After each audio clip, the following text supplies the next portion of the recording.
And we're back. It's season 2 of Mets Prospective on SNY. I'm Jacob Resnick, extremely excited to be joined once again by Joe DeMayo. The reception we received last season was unbelievable. And Joe, I think I speak for both of us when I say it's great to be back. Now, Joe, last season was highlighted by players like Francisco Alvarez and Baty bursting onto the national scene with their performances over the summer.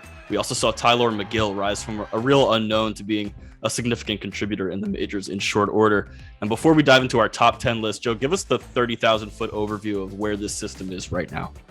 I really don't think it's too dissimilar from where it was last year, where it's really high-end talent up at the top, kind of lacking some depth.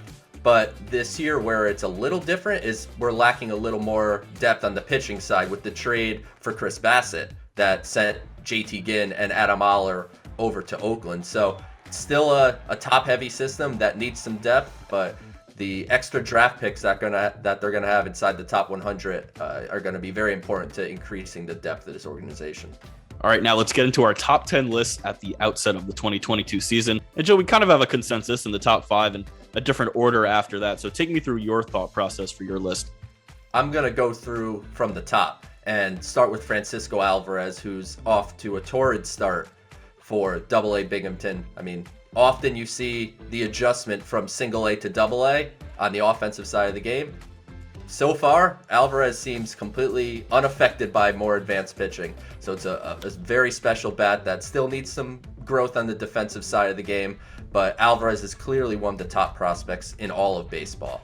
And my number 2 prospect is third baseman Brett Baty, who is also at AA Binghamton and off to an equally torrid start. He's hitting for extra base hits, showing a little bit of power, and on the defensive side of the ball, he's starting to look a little more comfortable at third base. And my switch up from my previous update to the top 20 is Mark Vientos jumping from number 4 to number 3.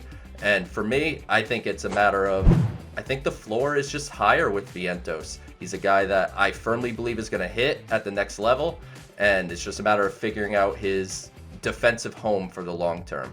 And then number 4, Ronny Mauricio, playing shortstop down in AA Binghamton.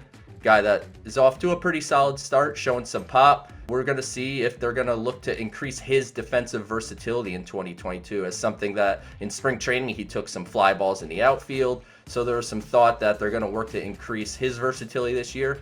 As of yet, just a shortstop, but we'll see, kind of where it goes from there with Mauricio. So our top 5 is exactly the same with that question mark. Matt Allen at number 5. Might see him later in the season as he moves past Tommy John surgery. And after that, we kind of switch up the order a little bit with, I have Dominic Hamill at number 6, Khalil Lee at 7, Calvin Ziegler at 8, Alex Ramirez at 9, and Nick Plummer at 10. Hamill, I think, is a guy that Mets fans are going to learn very quickly. I feel like he has the best chance to be a starting pitcher out of kind of the guys in that range. When you look at Ziegler, you look at someone like Jose Butto, who I know you have at number 10.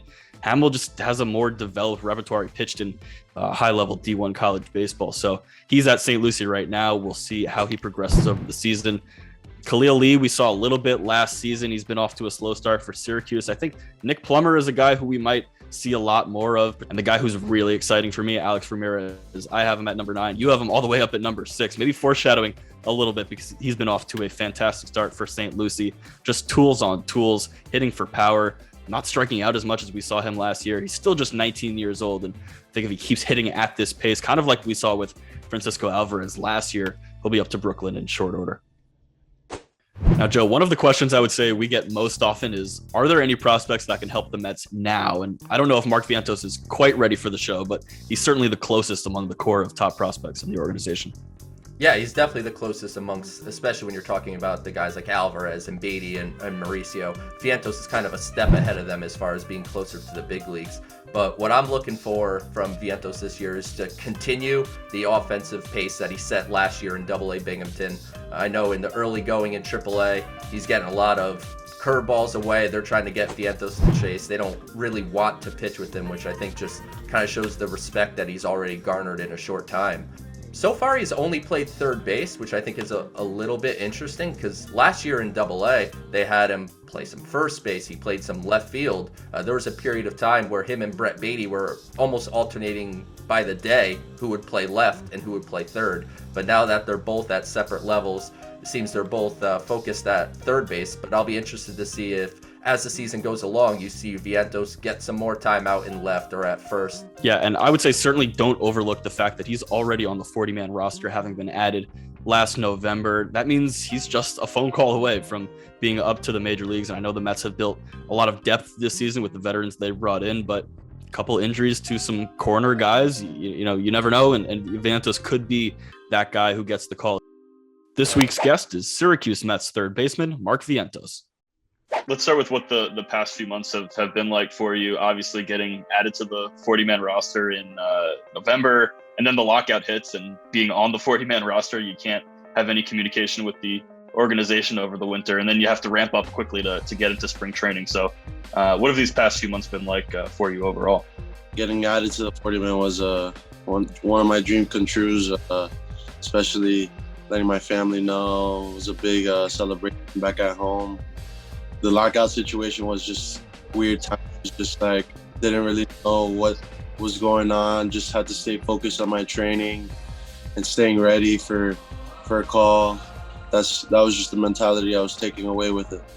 You had a fantastic offensive year last year, but what specifically are you looking to improve upon on the offensive side of the game to just take you to the next level? Honestly, I felt good last year, trying to take what I did last year to this year, and like I said, I'm trying to get better and better every day. So whatever the coaches see, whatever the front office sees, whatever they got for me and they want me to work on, I'm willing to work on. But right now I feel good. I feel good at the plate. I'm making contact. That's the name of the game. Just keep making contact, and I'm gonna find holes eventually. We like to talk a lot about looking at kind of how prospect skill sets compare to guys who are in the major leagues. Just curious if there's anyone you maybe like watch film of to kind of compare your skill sets, or are you kind of more solely focused on your own video and how your results are looking?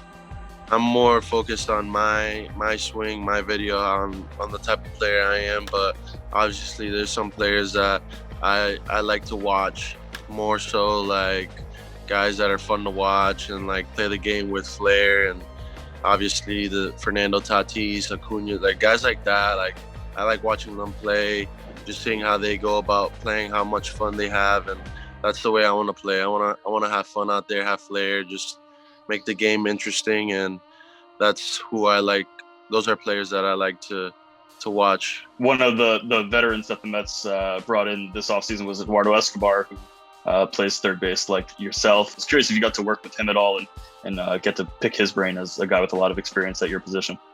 Definitely. He was one of the guys I was talking to, asking questions.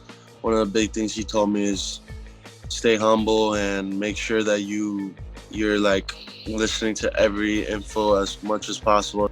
And he's like, everyone's, especially at the level that I'm at and the level that in the big league level, everyone's talented. Everyone has talent. It's just now it's your mind and how much you want to learn and how much you want to get better. You don't want to stay the same because everyone's getting better. You've progressed from level to level in the minor leagues, but now you're in AAA, and the only level up from here is the major leagues. Do you spend much time at all thinking about potentially being on the doorstep of the big leagues, especially given you're also on the 40-man roster? I know that I'm right there. I'm one call away, but at the same time, my head's at the right place. I'm just working every day. I can't be focused on the future. I'm focused on the present. Just gotta get the job done. Thanks again to Mark Vientos. Great to have him back on the show. It'll be interesting, like we said, to follow his progress with Syracuse this year. You've got mail. Now it's time for our mailbag segment, where we take questions from Mets fans on Twitter. And this one comes from Nick Clements. Who is the sneaky non-top 30 prospect that is going to make a splash? And Joel, I'll kick this one off.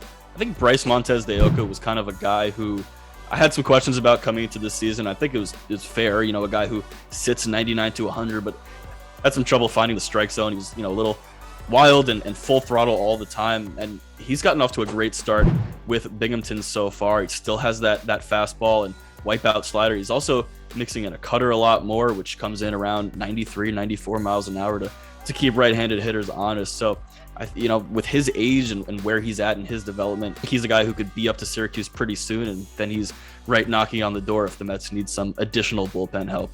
I'm going to go with another hard-throwing reliever, and that's Colin Holderman, who is currently in AAA Syracuse. You may have seen him in a couple spring training games on TV this year, and he was a sinker that gets up to 100 miles an hour, a wipeout slider that's a really good swing and miss pitch. He previously had Tommy John surgery and kind of took some time to work his way back from there, so there's been some inconsistent results previously, but so far this year he's off to a great start for AAA Syracuse. So he's a guy that I would keep an eye on, as the bullpen kind of has its ups and downs at the big league level. Maybe Colin Holderman is a guy that they would call up if the need arose or there was an injury that required it.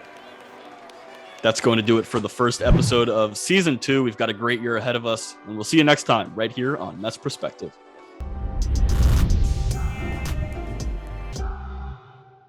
See the Mets of tomorrow play today. The Brooklyn Cyclones play baseball on the beach all summer long. Visit brooklyncyclones.com/tickets.